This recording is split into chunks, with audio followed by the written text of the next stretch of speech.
Erwan est un breton, je suis bretonne. Je suis contente. Ouais, mais moi aussi, toujours, quand je rencontre des Bretons. Erwan, Braise Tao. ah, ouais, j'arrête parce qu'à chaque fois je parle de la Bretagne. Dès que je fais une intervention, je parle de la Bretagne et après on m'aime pas pour ça. Parce que je suis. Mais non, je suis citoyenne du monde. Hmm. Donc, Moi aussi. mais j'aime la Bretagne et donc je le dis souvent. Moi Euh, aussi, hein, je suis pour la mondialisation dans le bon sens, tel que Rifkin en parle dans son dernier livre. On fait tous partie d'un même monde et qu'on en est tous responsables et que il faut pas qu'il y ait de clivage entre nous et qu'on travaille en même temps pour faire un monde meilleur, en se libérant du joug de toutes les contraintes de la société du coût marginal zéro, de ce qui arrive, le capitalisme touche à sa fin. Et je pense qu'on est proche d'une ère nouvelle, grâce au numérique et grâce aux énergies renouvelables, qui vont nous libérer de plein d'asservissements qui ont été mis en place au cours des 200 dernières années, à cause des énergies fossiles et à cause des grands groupes industriels. Ton livre il s'appelle Et si on décidait d'aller bien, et c'est marrant parce que tu as un parcours de sportif Mmh. et ça me fait tellement plaisir de voir que tu as une vision globale des choses. Donc ce livre, ce qui serait intéressant, donc, c'est de parler à titre individuel. En quoi, quel est ton parcours et pourquoi il est important d'aller bien physiquement, personnellement, et après peut-être d'aborder ce niveau global que je trouve clé, en tout cas moi, dans l'exploration du bonheur. Est-ce que tu peux nous parler un peu de ton parcours? D'abord, la première chose que je voudrais dire, c'est que on dit, quelqu'un disait le temps d'apprendre à vivre qu'il est déjà trop tard. Donc le temps d'apprendre à être heureux, et c'est déjà la fin. Donc je crois que le but d'une existence, la grande quête, devrait être celle du bonheur, de l'atteinte de ces moments de plénitude et d'absolu qu'on peut ressentir à certains moments de notre vie. Tout ça, j'y reviendrai tout à l'heure. Moi, mon parcours, c'est celui d'un petit provincial de Brest qui a grandi avec une figure paternelle énorme, qui a fait du sport professionnel très jeune pour faire plaisir à son père et pour ressembler à son grand frère, et qui vers 23-24 ans s'est rendu compte que c'était pas la vie dont il avait vraiment rêvé, qu'il faisait pas les choses pour lui, qu'il les faisait pour les mauvaises raisons, parce qu'il avait eu des rapports avec son père. J'ai été élevé vraiment à la dure, avec de la violence, mais en même temps beaucoup d'amour, beaucoup d'exigence, beaucoup de discipline. Donc le sport m'a inculqué la pugnacité, les vertus du travail, la fontaine, quoi. Travailler, prenez de la peine, quoi. C'est le fond qui manque le moins. Mais ensuite, j'ai voulu tuer le père en faisant ce dont je rêvais. Et je croyais que j'avais tué le père. Et après, tout au long de mon existence, jusqu'à maintenant, je me suis rendu compte que toujours j'étais en grand mal de reconnaissance et je comprenais pas pourquoi j'avais autant envie et besoin qu'on m'aime, et en fait, tout était lié à mon père. Je voulais que mon père me reconnaisse, et c'est arrivé il n'y a pas très longtemps. Pour la première fois, il m'a dit que j'avais fait des choses bien et qu'il était épaté, donc c'était un instant de bonheur. Mon parcours, il est le suivant. J'ai été coureur cycliste professionnel. J'ai été coureur cycliste professionnel pendant 4 ans. J'étais excessivement doué physiquement et excessivement inadapté psychologiquement. C'est-à-dire très tôt, j'étais un marginal dans le vélo. Des grosses capacités. Tout le monde disait que j'allais être on disait que j'étais le petit Mozart du vélo. Mais un Mozart un petit peu taré, excessif, caractériel, marginal, parce qu'il avait des opinions politiques qui ne correspondaient pas aux opinions politiques de ce milieu qui est un milieu où les gens sont issus plutôt d'un milieu paysan. Ils ont peur de la différence, ils ont peur de l'autre, ce qui les conduit à voter du très mauvais côté. J'ai été heureux et très malheureux dans ce milieu. Lorsque je l'ai quitté, j'ai décidé de satisfaire mes rêves, parce que j'ai toujours considéré que j'étais riche de tous les avenirs possibles, qu'il suffisait de désirer quelque chose pour y arriver si on se donnait du mal. Et toute mon expérience de sportif m'a permis d'avoir ces bons automatismes, ces bons outils pour parvenir à mes fins. Donc très vite, je suis rentré dans la musique. Dans la musique, ça a marché tout de suite. J'ai tout de suite été en radio, j'ai signé chez Universal. Et à ce moment-là, j'ai eu des gros problèmes de santé, avec des traitements très lourds. Et au fond, c'était pas surprenant puisque je m'étais dopé pendant toute ma carrière. J'avais d'ailleurs écrit un livre à ce titre qui avait été un grand succès, qui avait été un grand pavé dans la mare. Bon, tu verras tout à l'heure que chaque chose a son sens dans un parcours et tu comprends plus tard où ça te mène. Et un peu plus tard, quelques mois plus tard, c'est ma femme qui est tombée malade avec une maladie de Hodgkin. Elle a fait trois rechutes précoces. Et du coup, j'ai commencé à m'intéresser à tout ce qui était alternatif. Moi, qui avais déjà une grande connaissance du corps, parce que quand ton corps c'est ton outil de travail, tu apprends à l'optimiser, bien sûr, avec le dopage, mais aussi avec l'alimentation qui te permet de potentialiser les effets du dopage. Et tu comprends que ton corps est une machine excessivement sophistiquée et qu'elle a besoin de bons carburants, des bons nutriments pour bien fonctionner, et qui peuvent avoir des conséquences extraordinaires sur l'efficacité, sur le bon fonctionnement du corps. Donc je me suis intéressé à tout ce qui était alternatif, puisque j'étais confronté à un monde médical qui traitait une jeune nana qui avait jamais bu, jamais fumé, qui avait toujours fait du sport, et qui la traitait non pas comme une personne, mais qui traitait une pathologie, qui traitait des organes, et qui lui ont dit après sa troisième rechute, que si jamais elle s'en sortait, elle n'aurait jamais d'enfant.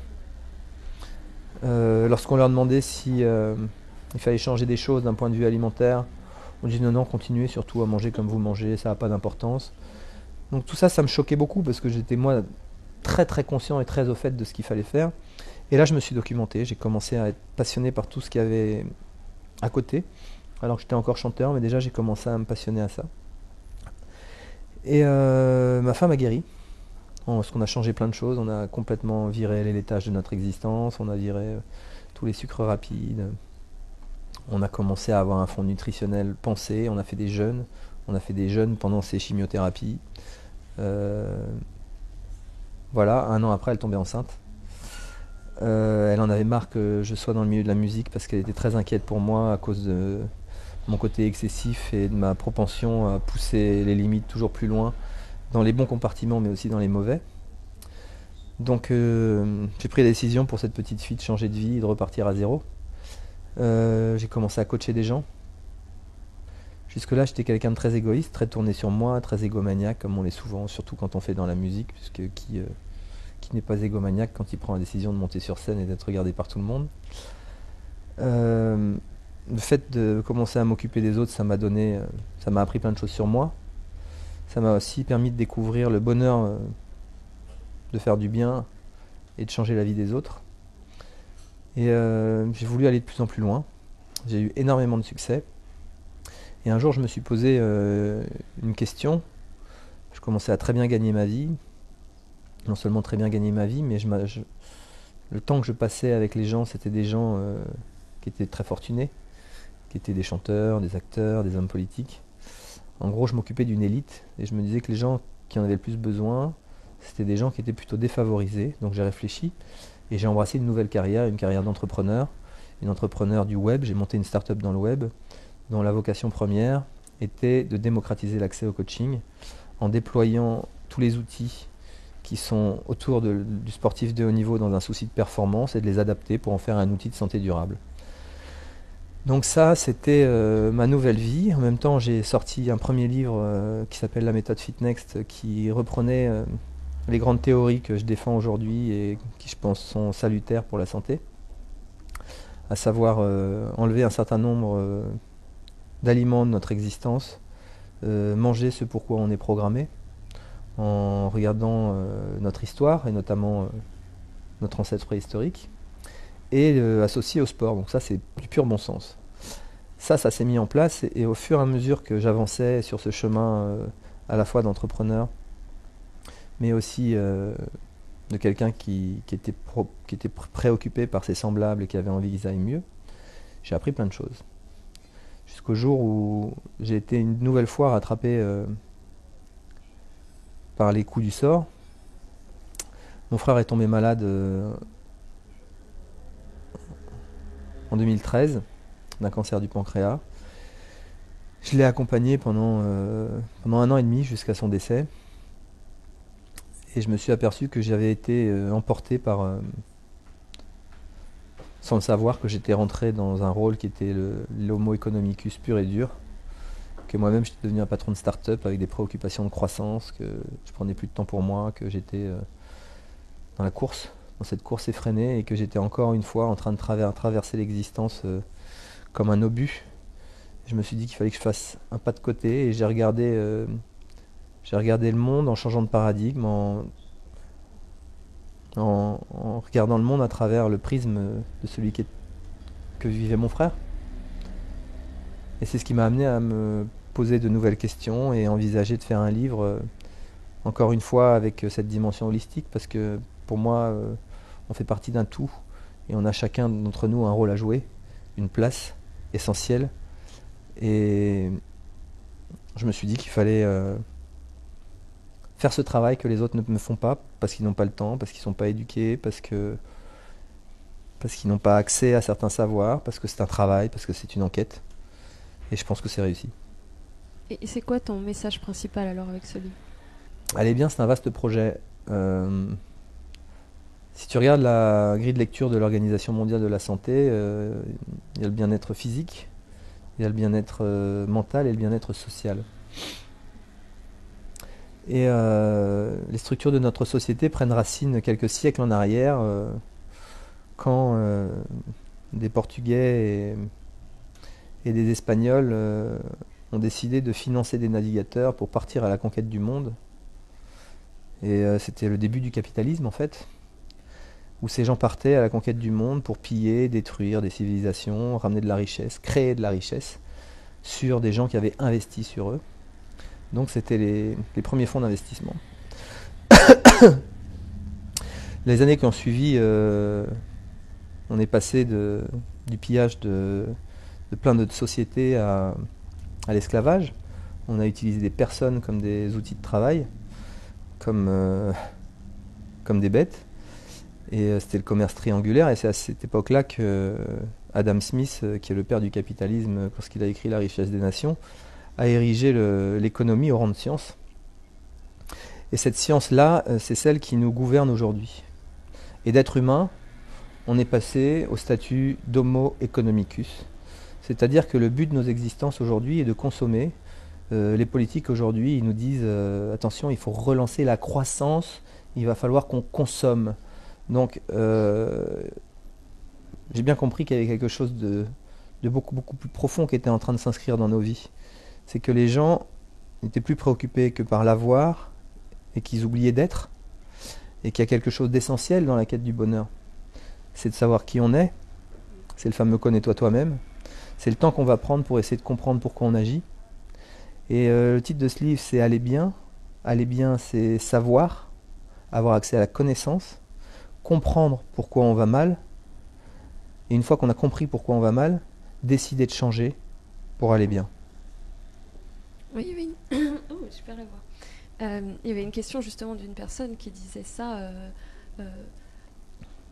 Comment on prend conscience? Toi, tu as eu le chemin que tu as fait avec ton frère, tu as eu la maladie de ta femme, ta propre maladie.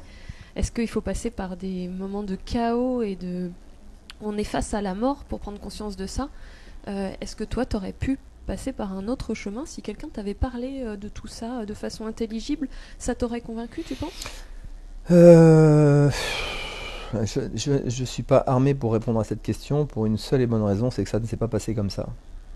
Ce que je sais, c'est que aujourd'hui, avec la société qui est la mienne, qui est plus qu'une société, c'est une proposition de société, c'est une proposition de société d'un point de vue sociétal, c'est un mode de vie. On s'aperçoit qu'on change la vie des gens parce que rien qu'en modifiant leur fond nutritionnel, en leur faisant avoir une activité sportive, en leur expliquant les mécanismes qui régissent leur corps et les nutriments dont ils ont besoin, et qu'il y a des enjeux beaucoup plus globaux qui reviennent en ce qui concerne l'écologie, le climat, l'économie, la politique, que c'est un acte politique de manger aujourd'hui, que c'est un acte politique de changer sa vision du monde, les gens changent et ça transforme leur vie. On a des témoignages tous les jours de gens qui ont complètement bouleversé leurs existences, qui quittent leur boulot, qui malheureusement des fois se séparent de leur conjoint parce qu'ils se rendent compte qu'ils ne sont pas du tout sur la même longueur d'onde et qu'ils aspirent à autre chose. Et aspirer à avoir une vie meilleure, je trouve que c'est formidable. Trouver de la paix, trouver de la sérénité. Peut-être que non pour moi. En l'occurrence, ce qui m'intéresse, c'est d'être un catalyseur. Ce qui m'intéresse, c'est d'être un lanceur d'alerte. Parce qu'il semble que je sois un petit peu écouté puisque j'ai vendu quelques centaines de milliers de livres et que j'ai toute une communauté derrière moi aujourd'hui. Il y a des gens qui me donnent les latitudes pour m'exprimer en médias. En l'occurrence, Stéphane Bern et la production de Martange qui fait l'émission Comment ça va bien me donnent un espace de liberté 2 à 3 fois par semaine où j'ai 15-20 minutes pour parler en étant monsieur bien-être et en disant des choses excessivement subversives à la télé, puisqu'en général la télé est financée par des annonceurs et que je les prends bien en tête et que jusqu'ici on me laisse le faire et que ça intéresse les gens. Je me sens une responsabilité, tout comme j'imagine que Nicolas Hulot s'en sent une, que Stéphane Foucard, le journaliste scientifique du Monde, s'en sent une. On a des responsabilités, on a tous une responsabilité individuelle et on a une responsabilité collective. Je pense que la première des choses, c'est d'évangéliser pour qu'on ait une prise de conscience. À partir de cette prise de conscience, on fait son choix. Alors, c'est quoi ce choix? Et comment on peut agir à un niveau individuel? Tu as l'air de dire qu'on peut reprendre chacun notre pouvoir, en fait. C'est pas reprendre, on a un pouvoir. Ouais, donc, mais alors soit on le laisse, soit on le laisse, on s'abandonne et on est un zombie, soit on est un activiste de sa santé, on est un consommateur. Le consommateur, c'est quoi? On va prendre un exemple très concret. Aujourd'hui, sur la planète, il y a 4 grandes monocultures: blé, soja, maïs, huile de palme. Les industriels, ils ont fait un truc énorme, ils ont compris qu'il y avait un business model énorme autour de ça, parce que par exemple, tu prends le maïs, ils ont extrait une dizaine de produits du maïs, de l'amidon de maïs, du sirop de glucose de maïs, etc. Ils en mettent partout, donc ils peuvent faire un business monstrueux avec ça. Ces 4 monocultures, elles ont participé à la déforestation, à la détérioration totale des écosystèmes du sol, à la fertilité, parce qu'ils sont entretenus évidemment avec tous les gens de chez Monsanto par des pesticides, par des fongicides. Ils détruisent les sols. Et en fait, le fait de consommer ça, ça fait quoi? 1, on est plein de calories creuses, d'accord, qui ne nous apportent rien. 2, elles nous rendent malades. On corrèle l'industrialisation et la culture intensive dans les années 50 avec l'explosion des maladies inflammatoires, d'accord? Parce que ce sont que des oméga 6. Il faut savoir que là, si je te l'explique, on va essayer de le faire bref. Tu tombes, tu te coupes le coude là par terre. Tu as des petites bonnes femmes à l'intérieur de ton corps qui vont réagir, elles s'appellent les prostaglandines, et elles vont appeler une troupe d'élite qui s'appelle les troupes pro-inflammatoires. Et ces troupes pro-inflammatoires, elles ont de la chance parce qu'elles se nourrissent exclusivement d'oméga 6. Les oméga 6, c'est ce qu'on a partout dans notre société. Elles favorisent la prolifération des cellules graisseuses et l'inflammation. Ensuite, ces petites prostaglandines, elles vont appeler une autre troupe d'élite les anti-inflammatoires. Sauf que ces petites troupes d'élite, elles se nourrissent d'oméga 3 et les oméga 3 ont disparu de notre société. Pourquoi? Parce qu'on ne peut pas faire de business avec des oméga 3. Si je te dis de manger des framboises, à part faire des framboises, tu ne vas pas gagner, tu ne vas pas faire une marge énorme. D'accord? Donc les industriels ne sont pas emparés des oméga 3. Ou alors ils en ont cultivé dans les laboratoires et ils les mettent dedans, mais nous on ne peut pas les métaboliser, donc ça n'a aucun intérêt. Donc d'un seul coup, tu te rends compte que ta façon de consommer, de choisir, va agir directement sur la planète, sur toi et sur l'économie de ton pays. Parce qu'aujourd'hui, on est confronté à un truc, c'est que les comptes de la sécurité sociale, c'est ce qui plombe complètement l'État, parce qu'il y a des gens de plus en plus malades, et des médecins qui prescrivent de plus en plus. Alors, par exemple, tu as du cholestérol, tu as des problèmes cardiovasculaires, qu'est-ce qu'on va faire? Le médecin, il ne va pas te dire, voilà, tu vas manger ça, tu vas faire du sport, tu vas arrêter ça, je vais te donner une statine.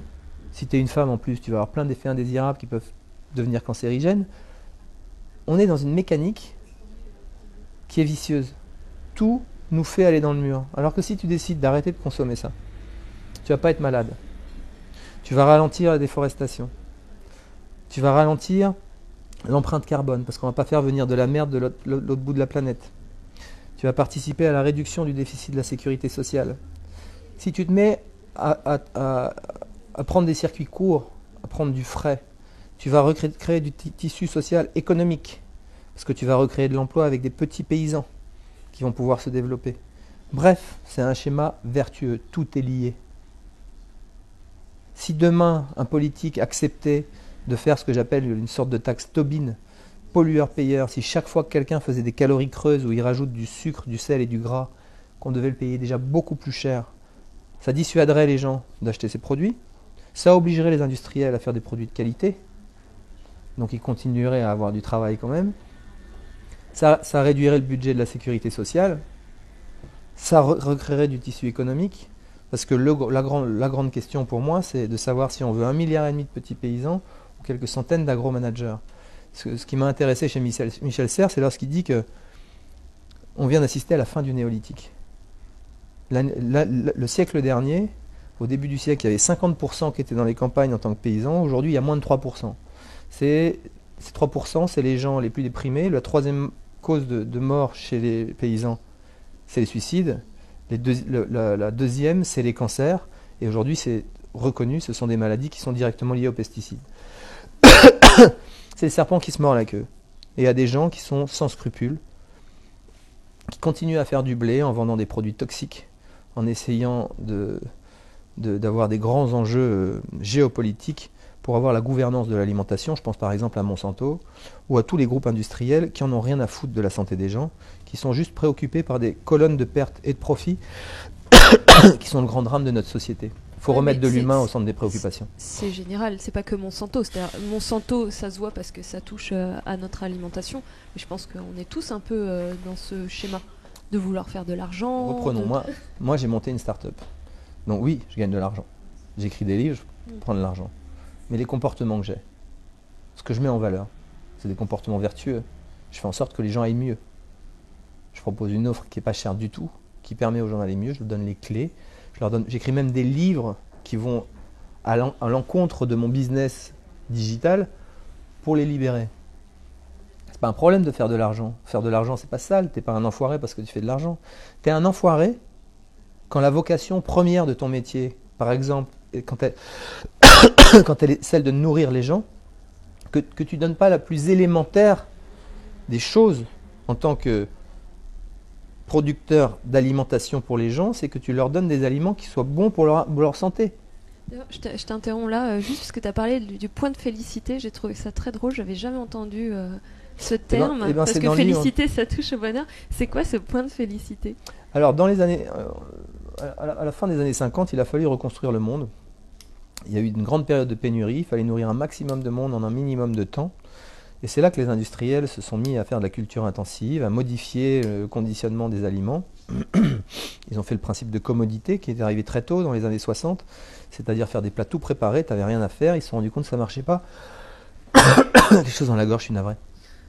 Et ils se sont dit on va rajouter un peu d'eau ou un peu de lait, et d'un seul coup les gens vont avoir l'impression qu'ils font quelque chose, et ça a cartonné, ça a explosé.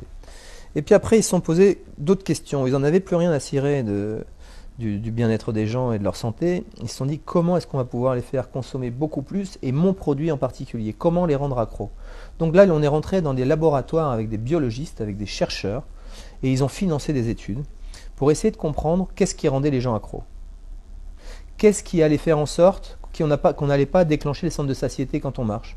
Alors on a commencé à mettre des antivomitifs dans l'alimentation, on a commencé à pré-mâcher, à faire en sorte que les aliments qu'on mâche, on mâche une ou deux fois pour pas trop mastiquer, pour pas déclencher le centre de satiété.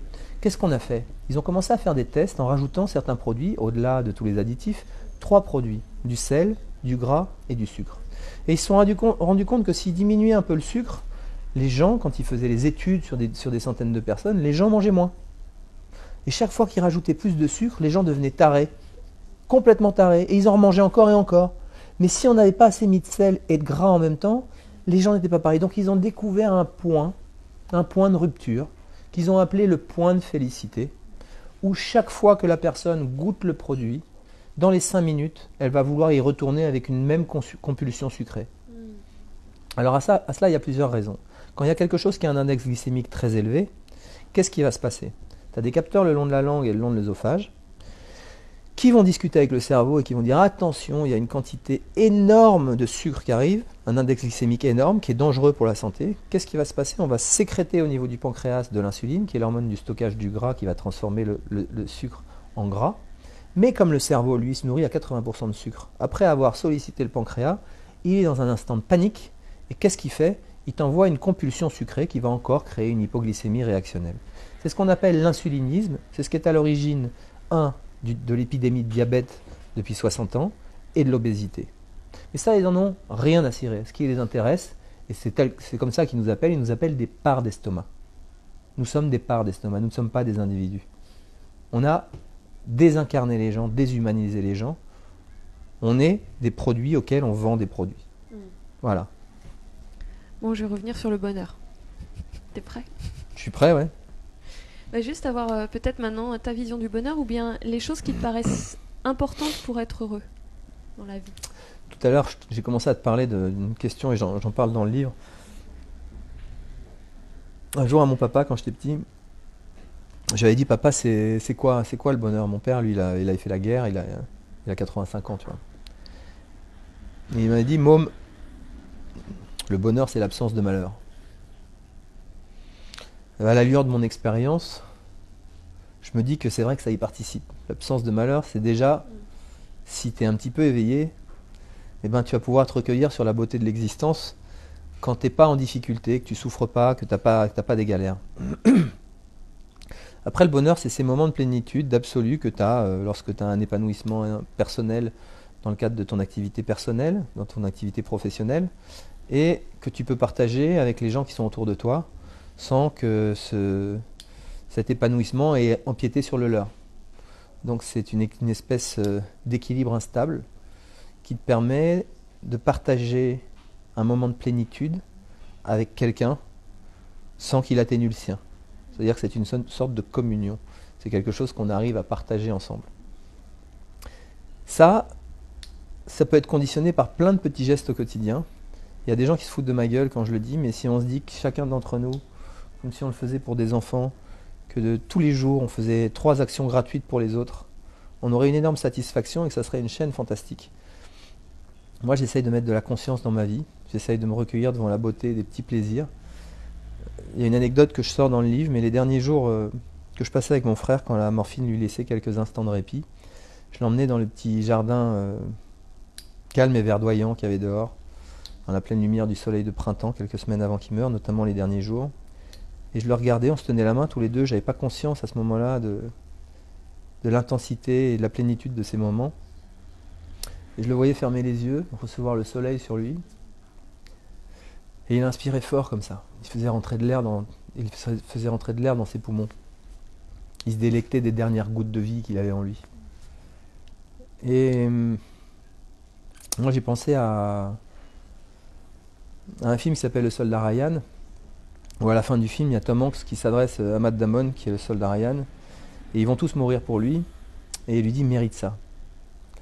Et en fait, pour moi, c'est comme une réplique silencieuse que mon frère m'a fait. Mérite ça, mérite d'être en vie. Sois digne de ton existence. Et c'est ta capacité à te recueillir devant les petits moments qui font la beauté de la vie qui te rend heureux. Ton aptitude à te dire que tu es heureux, même quand c'est des moments difficiles, parce qu'on est des gens très privilégiés. Waouh, merci. Ben, c'est moi.